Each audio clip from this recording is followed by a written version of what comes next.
децата бягат от селото и така. Но няка са здрави и живи, къде да са, така. Нема, млади деца нема.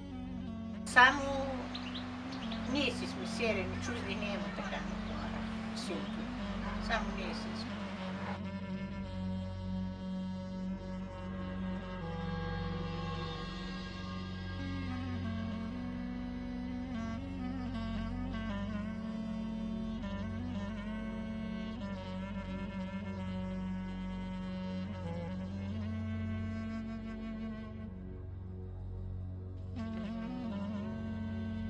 За всеки. Да са здрави и живи, всеки кой на къде върви, да се прибират и това ще ви кажа. Хубаво, здраве, човек си за това мечта, най-важното е здраве.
Вярващи си, вярват си.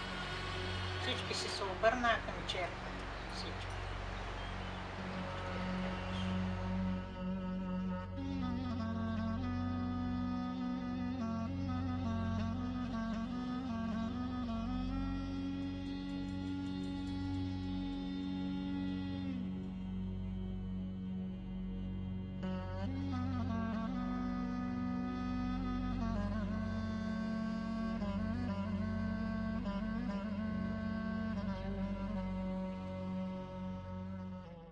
Църквата отдавна години.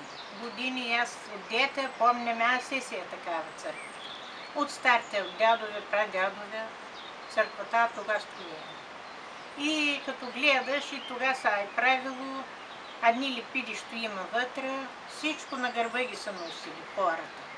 Събирали са по гората, на тук, на там, събирали са лепидите и ги са носили, са правили черквата. Друго, що да ви кажа? Правиме курбан тук на селото, за селото си на Свети Никола. Казваме го Божието име, така го правим.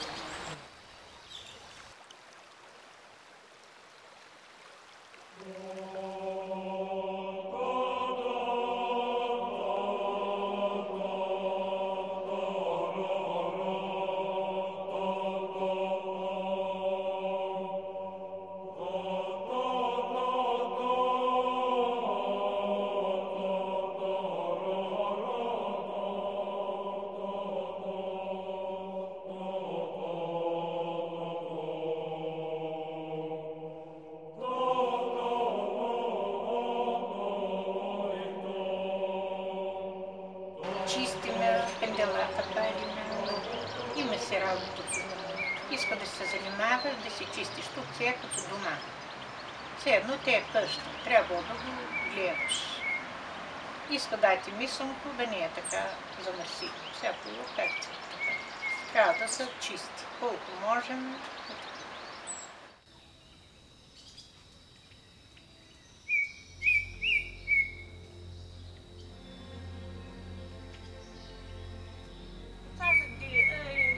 Една къща оттатък.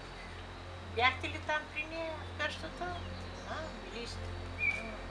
Еми там като змия, като бил и залюбил една мома.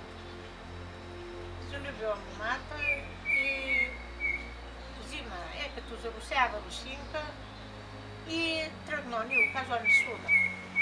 Водата надолу и в реката слиза. И тя стояла права с бакъри. Носила за вода тръгнала. И с тия бакъри се е била права. И вървяла и змия, като кара по реката, права се е. И там на змия дупка, закарала змия и изкарала змия. И после се враща, змия залюбила друг. Това е сестра едната. И тия като залюбила сестра и майката казала, как така може да ми залюби другото дете. И нещо напърскала това дете. Стане лошо. Като лежала така, тя слънца гриела. Такава е била хубава.